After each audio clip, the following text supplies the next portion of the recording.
ಇದ್ರ ಮೇಲ್ನೋಟಕ್ಕೆ ಗೊತ್ತಾಗುತ್ತೆ ಡಿ ಕೆ ಶಿವಕುಮಾರ್ ಅಂತ. ಅವರು ಏಕಕಾಲಕ್ಕೆ ಪ್ರದೇಶ ಕಾಂಗ್ರೆಸ್ ಅಧ್ಯಕ್ಷ ಪದವಿ, ಉಪಮುಖ್ಯಮಂತ್ರಿ ಪದವಿ, 2 ಮಹತ್ವದ ಖಾತೆಗಳು ಇಟ್ಕೊಂಡಿರೋದು ಅಷ್ಟೇ ಅಲ್ಲ, ಇಡೀ ರಾಷ್ಟ್ರಾದ್ಯಂತ ಕಾಂಗ್ರೆಸ್ ಪಕ್ಷದ ಎಲ್ಲ ವಿದ್ಯಮಾನಗಳ ಜವಾಬ್ದಾರಿ ತಗೊಳ್ತಾ ಬಂದ ಮೇಲೆ ಇವತ್ತು ಅವ್ರಿಗೆ ಅನಿಸ್ತಾ ಇದೆ, ನನಗೆ ಯಾಕೊಂದು ಅವಕಾಶ ಸಿಗಬಾರದು, ನಾನು ಅರ್ಹನಲ್ವಾ, ಪಕ್ಷಕ್ಕಾಗಿ ದುಡಿದಿದ್ದೇನೆ. ಮೊನ್ನೆ ಅವರು ತುಂಬಾ ಮಾರ್ಮಿಕವಾಗಿ ಮಾತಾಡಿದ್ರಲ್ಲ ದಿಲ್ಲಿಯಲ್ಲಿ, ನಾನು ಯಾವುದೇ ಹಿರಿಯ ನಾಯಕರನ್ನು ಭೇಟಿ ಆಗಲ್ಲ, ಹೈಕಮಾಂಡ್ ನಾಯಕರು ಯಾರನ್ನೂ ಭೇಟಿ ಆಗಲ್ಲ, ನಾನು ಕಾಂಗ್ರೆಸ್ ಪಕ್ಷಕ್ಕಾಗಿ ಎಲ್ಲ ಕೆಲಸ ಮಾಡಿದ್ದೇನೆ, ಕಸ ಗುಡಿಸಿದ್ದೇನೆ, ಪೋಸ್ಟರ್ ಅಂಟಿಸಿದ್ದೇನೆ, ಬಾವುಟ ಹಾರಿಸಿದ್ದೇನೆ ಅಂತ ಮಾರ್ಮಿಕವಾಗಿ ಒಂದು ಮಾತು ಹೇಳಿ ವಾಪಸ್ ಬಂದ್ರಲ್ಲ. ಹೈಕಮಾಂಡ್ ಈಗಲಾದ್ರೂ ಎಚ್ಚೆತ್ಕೊಳ್ಬೇಕು. ಕರ್ನಾಟಕದ ಕಾಂಗ್ರೆಸ್ ನಲ್ಲಿ ತಾನೇ ಸೃಷ್ಟಿಸಿದ ಈ ಬಡ ರಾಜಕಾರಣ, ತಾನೇ ಕುಮ್ಮಕ್ ಕೊಟ್ಟು ಪೋಷಿಸ್ಕೊಂಡು ಬಂದಿರೋ ಬಡ ರಾಜಕಾರಣವನ್ನ ಈ ಮಟ್ಟಿಗೆ ವಿಕೋಪಕ್ಕೆ ತಂದು ನಿಲ್ಲಿಸ್ಬಿಟ್ಟು ಏಕಾಏಕಿಗೆ ನೀವು ಡಿ ಕೆ ಶಿವಕುಮಾರ್ ಅಂತ ನಾಯಕರನ್ನ ದೊಪ್ಪ ಅಂತ ಕೆಳಗ್ ಕೆಡವಿದ್ರೆ ಅದ್ರ ಪರಿಣಾಮಗಳು ಎದುರಿಸಬೇಕಾಗುತ್ತೆ. ಅವ್ರಿಗೂ ಕೂಡ ಎಂತ ಧರ್ಮ ಸಂಕಟ ಅಂತಂದ್ರೆ, ಸಿದ್ದರಾಮಯ್ಯನವ್ರನ್ನ ಮುಂದುವರೆಸಿದ್ರು ಕಷ್ಟ, ಮುಂದುವರಿಸದೇ ಇದ್ರು ಕಷ್ಟ. ಇದು ಹೀಗೇನೆ ಯಥಾಸ್ಥಿತಿನೇ ಮುಂದುವರಲಿ ಅಂತಂದಾಗ ಕರ್ನಾಟಕದ ಕಾಂಗ್ರೆಸ್ ರಾಜಕಾರಣ ಇವತ್ತಿನಂತೆ ಇರ್ಲಿಕ್ಕೆ ಸಾಧ್ಯ ಇಲ್ಲ.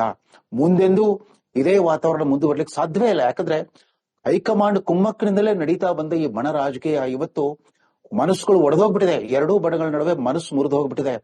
ವಿಷಮ ವಾತಾವರಣ ಸೃಷ್ಟಿಯಾಗಿದೆ. ಇಂಥ ಸಂದರ್ಭದಲ್ಲಿ ಅಕಸ್ಮಾತ್ ಆಗಿ ಡಿ ಕೆ ಶಿವಕುಮಾರ್ನ ನೀವು ಬಲವಂತವಾಗಿ ರಾಜಿ ಮಾಡಿಸ್ಬಿಟ್ಟು ಉಪಮುಖ್ಯಮಂತ್ರಿಯಾಗಿ ಮುಂದುವರಿರಿ ಅಂತ ಹೇಳಿದಾಗ್ಲೂ ಕೂಡ ಅವ್ರು ಮೊದಲಿಂದ ಉತ್ಸಾಹ ಮತ್ತು ಆ ಚೈತನ್ಯ ಶಾಲೆ ಒಂದು ಬದ್ಧತೆಯನ್ನ ಪ್ರದರ್ಶಿಸಲಿಕ್ಕೆ ಸಾಧ್ಯವಾ? ಕಾಂಗ್ರೆಸ್ ಹೈಕಮಾಂಡು ಪ್ರಾದೇಶಿಕ ಮಟ್ಟದಲ್ಲಿ ಯಾರು ವರ್ಚಸ್ವಿ ನಾಯಕರಿದ್ದಾರೋ ಅವರ ರಾಜಕೀಯ ಬದುಕಿನ ಜೊತೆಗೆ ಚೆಲ್ಲಾಟ ಆಡ್ತಾ ಬಂತು. ಅದು ಹೋಗ್ಲಿ, ಶಿವಕುಮಾರ್ ಕತೆ ಬಿಟ್ಬಿಡಿ, ಸಿದ್ದರಾಮಯ್ಯನವ್ರಿಗಾದ್ರೂ ನೆಮ್ಮದಿಯಿಂದ ಅಧಿಕಾರ ನಡೆಸಲಿಕ್ಕೆ ಬಿಟ್ರಾ? ಇಲ್ಲ. 2.5 ವರ್ಷದಿಂದ ಹೋದಲ್ಲಿ ಬಂದಲ್ಲಿ ಸದನದೊಳಗಿದ್ರು ಅದೇ ಪ್ರಶ್ನೆ ಎದುರಿಸೋದು, ಹೊರಗೆ ಬಂದ ಮಾಧ್ಯಮಗಳ ಹತ್ರನು ಅದೇ ಪ್ರಶ್ನೆ ಎದುರಿಸೋದು. ಸೊ ನೀವು ಅಧಿಕಾರ ಬಿಟ್ಕೊಡ್ತೀರಾ ಅಥವಾ ಬದಲಾವಣೆ ಆಗುತ್ತಾ, ಒಪ್ಪಂದ ಆಗುತ್ತಾ? ಈ ಪ್ರಶ್ನೆಗಳನ್ನ ಬೇರೆ ಯಾರಾದ್ರೂ ಆಗಿದ್ರೆ ಇಷ್ಟೊತ್ತಿಗೆ ಕುಸ್ತೋಗ್ಬಿಡೋರು, ತಮ್ಮ ಆತ್ಮಸ್ಥೈರ್ಯ ಕಳ್ಕೊಂಡು ಬಿಟ್ಟಾಕಿದನ ಅಂತ ಬಂದ್ಬಿಡೋರು.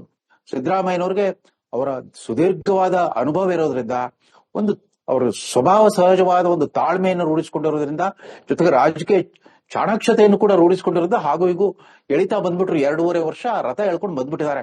ನಾನಾ ಸಂಕಷ್ಟಗಳ ನಡುವೆ ಅನೇಕ ಮುಜುಗರಮಯ ಪ್ರಸಂಗಗಳು, ಹಗರಣಗಳು ಎಲ್ಲದರ ಮಧ್ಯೆ ಹಾಗೂ ಇಲ್ಲಿವರೆಗೂ ಬಂದ್ಬಿಟ್ರು. ಅವ್ರನ್ನೂ ನಿಶ್ಚಿಂತೆಯಿಂದ 2.5 ವರ್ಷ ರಾಜ್ಯಭಾರ ಮಾಡ್ಲಿಕ್ಕೆ ಬಿಡ್ಲಿಲ್ಲ. ಈ ಕಡೆ ಇವ್ರಿಗೆ ಭರವಸೆ ಹುಟ್ಟಿಸ್ಬಿಟ್ಟು ಈಗ ನೀವು ಭ್ರಮ ನಿರಸನಕ್ಕೆ ತಳ್ಳಿದ್ರೆ ಅದರ ಬೆಲೆನ ಡಿ ಕೆ ಶಿವಕುಮಾರ್ ಮಾತ್ರವಲ್ಲ, ಇಡೀ ಪಕ್ಷವೇ ತೆರಬೇಕಾಗಿ ಬರುತ್ತೆ. ಬಟ್ ಅಂದ್ರೆ ಕೆಲವೊಂದು ಪ್ರತಿಫಲದ ನಿರೀಕ್ಷೆಯಿಂದ ಈ ರೀತಿ ಇದ್ರ ಮೇಲ್ನೋಟಕ್ಕೆ ಗೊತ್ತಾಗುತ್ತೆ ಡಿ ಕೆ ಶಿವಕುಮಾರ್ ಅಂತ.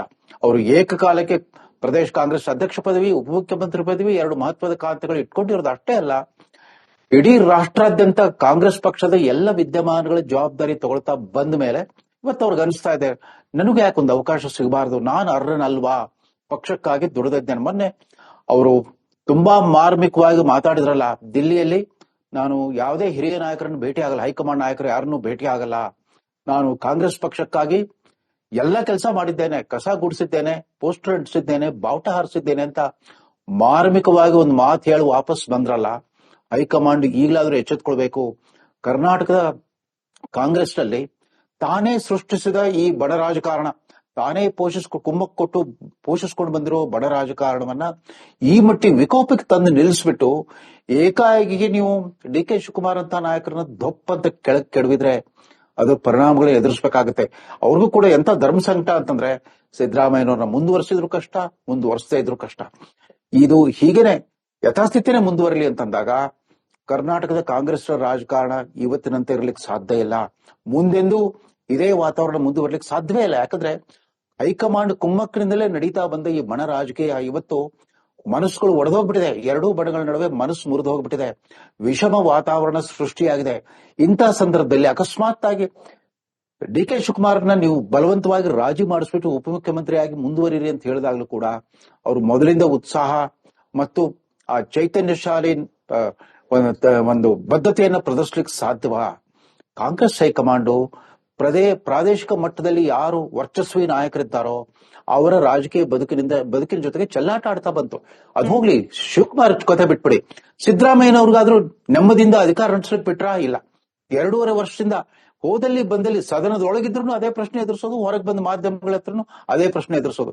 ಸೊ ನೀವು ಅಧಿಕಾರ ಬಿಟ್ಕೊಡ್ತೀರಾ ಅಥವಾ ಬದಲಾವಣೆ ಆಗುತ್ತಾ, ಒಪ್ಪಂದ ಆಗುತ್ತಾ, ಈ ಪ್ರಶ್ನೆಗಳನ್ನ ಬೇರೆ ಯಾರಾದ್ರೂ ಆಗಿದ್ರೆ ಇಷ್ಟೊತ್ತಿಗೆ ಕುಸ್ತೋಗ್ಬಿಡೋರು. ತಮ್ಮ ಆತ್ಮಸ್ಥೈರ್ಯ ಕಳ್ಕೊಂಡು ಬಿಟ್ಟಾಕಿದನ ಅಂತ ಬಂದ್ಬಿಡೋರು. ಸಿದ್ದರಾಮಯ್ಯನವ್ರಿಗೆ ಅವರ ಸುದೀರ್ಘವಾದ ಅನುಭವ ಇರೋದ್ರಿಂದ, ಒಂದು ಅವರ ಸ್ವಭಾವ ಸಹಜವಾದ ಒಂದು ತಾಳ್ಮೆಯನ್ನು ರೂಢಿಸಿಕೊಂಡಿರೋದ್ರಿಂದ, ಜೊತೆಗೆ ರಾಜಕೀಯ ಚಾಣಾಕ್ಷತೆಯನ್ನು ಕೂಡ ರೂಢಿಸಿಕೊಂಡಿರೋದ್ರಿಂದ ಹಾಗೂ ಹೀಗೂ ಎಳಿತಾ ಬಂದ್ಬಿಟ್ರು. 2.5 ವರ್ಷ ರಥ ಎಳ್ಕೊಂಡು ಬಂದ್ಬಿಟ್ಟಿದ್ದಾರೆ. ನಾನಾ ಸಂಕಷ್ಟಗಳ ನಡುವೆ ಅನೇಕ ಮುಜುಗರಮಯ ಪ್ರಸಂಗಗಳು, ಹಗರಣಗಳು ಎಲ್ಲದರ ಮಧ್ಯೆ ಹಾಗೂ ಇಲ್ಲಿವರೆಗೂ ಬಂದ್ಬಿಟ್ರು. ಅವ್ರನ್ನೂ ನಿಶ್ಚಿಂತೆಯಿಂದ 2.5 ವರ್ಷಕ್ಕೆ ರಾಜ್ಯಭಾರ ಮಾಡ್ಲಿಕ್ಕೆ ಬಿಡ್ಲಿಲ್ಲ. ಈ ಕಡೆ ಇವ್ರಿಗೆ ಭರವಸೆ ಹುಟ್ಟಿಸ್ಬಿಟ್ಟು ಈಗ ನೀವು ಭ್ರಮ ನಿರಸನಕ್ಕೆ ತಳ್ಳಿದ್ರೆ ಅದರ ಬೆಲೆಯನ್ನ ಡಿ ಕೆ ಶಿವಕುಮಾರ್ ಮಾತ್ರವಲ್ಲ, ಇಡೀ ಪಕ್ಷವೇ ತೆರಬೇಕಾಗಿ ಬರುತ್ತೆ. ಬಟ್ ಅಂದ್ರೆ ಕೆಲವೊಂದು ಪ್ರತಿಫಲದ ನಿರೀಕ್ಷೆಯಿಂದ ಈ ರೀತಿ ಪೋಸ್ಟ್ ಇದ್ರ ಮೇಲ್ನೋಟಕ್ಕೆ ಗೊತ್ತಾಗುತ್ತೆ ಡಿ ಕೆ ಶಿವಕುಮಾರ್ ಅಂತ. ಅವರು ಏಕಕಾಲಕ್ಕೆ ಪ್ರದೇಶ ಕಾಂಗ್ರೆಸ್ ಅಧ್ಯಕ್ಷ ಪದವಿ, ಉಪಮುಖ್ಯಮಂತ್ರಿ ಪದವಿ, 2 ಮಹತ್ವದ ಖಾತೆಗಳು ಇಟ್ಕೊಂಡಿರೋದು ಅಷ್ಟೇ ಅಲ್ಲ, ಇಡೀ ರಾಷ್ಟ್ರಾದ್ಯಂತ ಕಾಂಗ್ರೆಸ್ ಪಕ್ಷದ ಎಲ್ಲ ವಿದ್ಯಮಾನಗಳ ಜವಾಬ್ದಾರಿ ತಗೊಳ್ತಾ ಬಂದ ಮೇಲೆ ಇವತ್ತು ಅವ್ರಿಗೆ ಅನಿಸ್ತಾ ಇದೆ, ನನಗೆ ಯಾಕೊಂದು ಅವಕಾಶ ಸಿಗಬಾರದು, ನಾನು ಅರ್ಹನಲ್ವಾ, ಪಕ್ಷಕ್ಕಾಗಿ ದುಡಿದಿದ್ದೇನೆ. ಮೊನ್ನೆ ಅವರು ತುಂಬಾ ಮಾರ್ಮಿಕವಾಗಿ ಮಾತಾಡಿದ್ರಲ್ಲ, ದಿಲ್ಲಿಯಲ್ಲಿ ನಾನು ಯಾವುದೇ ಹಿರಿಯ ನಾಯಕರನ್ನು ಭೇಟಿ ಆಗಲ್ಲ, ಹೈಕಮಾಂಡ್ ನಾಯಕರು ಯಾರನ್ನೂ ಭೇಟಿ ಆಗಲ್ಲ, ನಾನು ಕಾಂಗ್ರೆಸ್ ಪಕ್ಷಕ್ಕಾಗಿ ಎಲ್ಲ ಕೆಲಸ ಮಾಡಿದ್ದೇನೆ, ಕಸ ಗುಡಿಸಿದ್ದೇನೆ, ಪೋಸ್ಟರ್ ಅಂಟಿಸಿದ್ದೇನೆ, ಬಾವುಟ ಹಾರಿಸಿದ್ದೇನೆ ಅಂತ ಮಾರ್ಮಿಕವಾಗಿ ಒಂದು ಮಾತು ಹೇಳಿ ವಾಪಸ್ ಬಂದ್ರಲ್ಲ. ಹೈಕಮಾಂಡ್ ಈಗಲಾದ್ರೂ ಎಚ್ಚೆತ್ಕೊಳ್ಬೇಕು. ಕರ್ನಾಟಕದ ಕಾಂಗ್ರೆಸ್ ನಲ್ಲಿ ತಾನೇ ಸೃಷ್ಟಿಸಿದ ಈ ಬಡ ರಾಜಕಾರಣ, ತಾನೇ ಕುಮ್ಮಕ್ ಕೊಟ್ಟು ಪೋಷಿಸ್ಕೊಂಡು ಬಂದಿರೋ ಬಡ ರಾಜಕಾರಣವನ್ನ ಈ ಮಟ್ಟಿ ವಿಕೋಪಕ್ಕೆ ತಂದು ನಿಲ್ಲಿಸ್ಬಿಟ್ಟು ಏಕಾಏಕಿಗೆ ನೀವು ಡಿ ಕೆ ಶಿವಕುಮಾರ್ ಅಂತ ನಾಯಕರನ್ನ ದೊಪ್ಪಂತ ಕೆಳಗೆ ಕೆಡವಿದ್ರೆ ಅದು ಪರಿಣಾಮಗಳು ಎದುರಿಸಬೇಕಾಗುತ್ತೆ. ಅವ್ರಿಗೂ ಕೂಡ ಎಂತ ಧರ್ಮ ಸಂಕಟ ಅಂತಂದ್ರೆ, ಸಿದ್ದರಾಮಯ್ಯನವ್ರನ್ನ ಮುಂದುವರೆಸಿದ್ರು ಕಷ್ಟ, ಮುಂದುವರಿಸದೇ ಇದ್ರು ಕಷ್ಟ. ಇದು ಹೀಗೇನೆ ಯಥಾಸ್ಥಿತಿನೇ ಮುಂದುವರಲಿ ಅಂತಂದಾಗ ಕರ್ನಾಟಕದ ಕಾಂಗ್ರೆಸ್ ರಾಜಕಾರಣ ಇವತ್ತಿನಂತೆ ಇರ್ಲಿಕ್ಕೆ ಸಾಧ್ಯ ಇಲ್ಲ. ಮುಂದೆಂದೂ ಇದೇ ವಾತಾವರಣ ಮುಂದುವರ್ಲಿಕ್ಕೆ ಸಾಧ್ಯವೇ ಇಲ್ಲ. ಯಾಕಂದ್ರೆ ಹೈಕಮಾಂಡ್ ಕುಮ್ಮಕ್ಕಿನಿಂದಲೇ ನಡೀತಾ ಬಂದ ಈ ಬಣ ರಾಜಕೀಯ ಇವತ್ತು ಮನಸ್ಸುಗಳು ಒಡೆದೋಗ್ಬಿಟ್ಟಿದೆ. 2 ಬಣಗಳ ನಡುವೆ ಮನಸ್ಸು ಮುರಿದು ಹೋಗ್ಬಿಟ್ಟಿದೆ.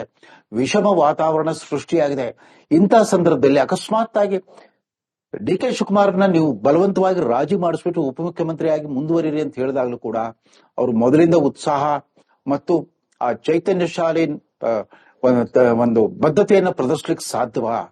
ಕಾಂಗ್ರೆಸ್ ಹೈಕಮಾಂಡು ಪ್ರಾದೇಶಿಕ ಮಟ್ಟದಲ್ಲಿ ಯಾರು ವರ್ಚಸ್ವಿ ನಾಯಕರಿದ್ದಾರೋ ಅವರ ರಾಜಕೀಯ ಬದುಕಿನ ಜೊತೆಗೆ ಚೆಲ್ಲಾಟ ಆಡ್ತಾ ಬಂತು.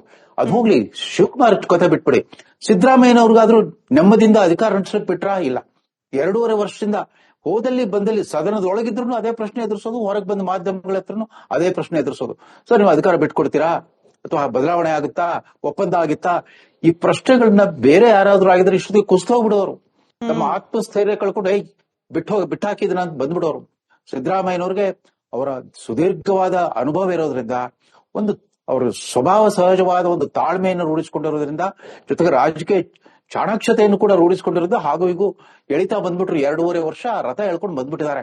ನಾನಾ ಸಂಕಷ್ಟಗಳ ನಡುವೆ ಅನೇಕ ಮುಜುಗರಮಯ ಪ್ರಸಂಗಗಳು, ಹಗರಣಗಳು ಎಲ್ಲದರ ಮಧ್ಯೆ ಹಾಗೂ ಇಲ್ಲಿವರೆಗೂ ಬಂದ್ಬಿಟ್ರು.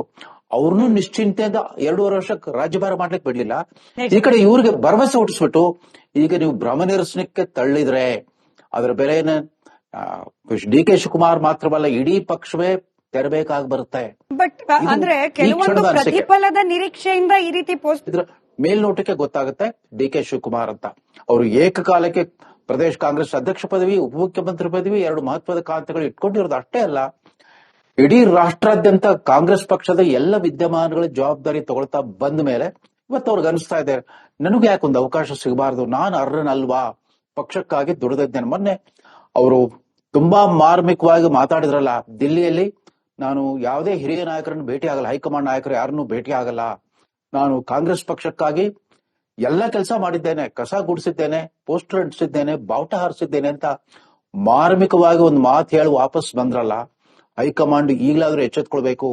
ಕರ್ನಾಟಕದ ಕಾಂಗ್ರೆಸ್ ನಲ್ಲಿ ತಾನೇ ಸೃಷ್ಟಿಸಿದ ಈ ಬಡ ರಾಜಕಾರಣ, ತಾನೇ ಕುಮ್ಮಕ್ ಕೊಟ್ಟು ಪೋಷಿಸ್ಕೊಂಡು ಬಂದಿರೋ ಬಡ ರಾಜಕಾರಣವನ್ನ ಈ ಮಟ್ಟಿ ವಿಕೋಪಕ್ಕೆ ತಂದು ನಿಲ್ಲಿಸ್ಬಿಟ್ಟು ಏಕಾಏಕಿಗೆ ನೀವು ಡಿ ಕೆ ಶಿವಕುಮಾರ್ ಅಂತ ನಾಯಕರನ್ನ ದೊಪ್ಪಂತ ಕೆಳಗೆ ಕೆಡವಿದ್ರೆ ಅದು ಪರಿಣಾಮಗಳು ಎದುರಿಸಬೇಕಾಗುತ್ತೆ. ಅವ್ರಿಗೂ ಕೂಡ ಎಂತ ಧರ್ಮ ಸಂಕಟ ಅಂತಂದ್ರೆ, ಸಿದ್ದರಾಮಯ್ಯನವ್ರನ್ನ ಮುಂದುವರೆಸಿದ್ರು ಕಷ್ಟ, ಮುಂದುವರಿಸದೇ ಇದ್ರು ಕಷ್ಟ. ಇದು ಹೀಗೇನೆ ಯಥಾಸ್ಥಿತಿನೇ ಮುಂದುವರಲಿ ಅಂತಂದಾಗ ಕರ್ನಾಟಕದ ಕಾಂಗ್ರೆಸ್ ರಾಜಕಾರಣ ಇವತ್ತಿನಂತೆ ಇರ್ಲಿಕ್ಕೆ ಸಾಧ್ಯ ಇಲ್ಲ. ಮುಂದೆಂದೂ ಇದೇ ವಾತಾವರಣ ಮುಂದುವರ್ಲಿಕ್ಕೆ ಸಾಧ್ಯವೇ ಇಲ್ಲ. ಯಾಕಂದ್ರೆ ಹೈಕಮಾಂಡ್ ಕುಮ್ಮಕ್ಕಿನಿಂದಲೇ ನಡೀತಾ ಬಂದ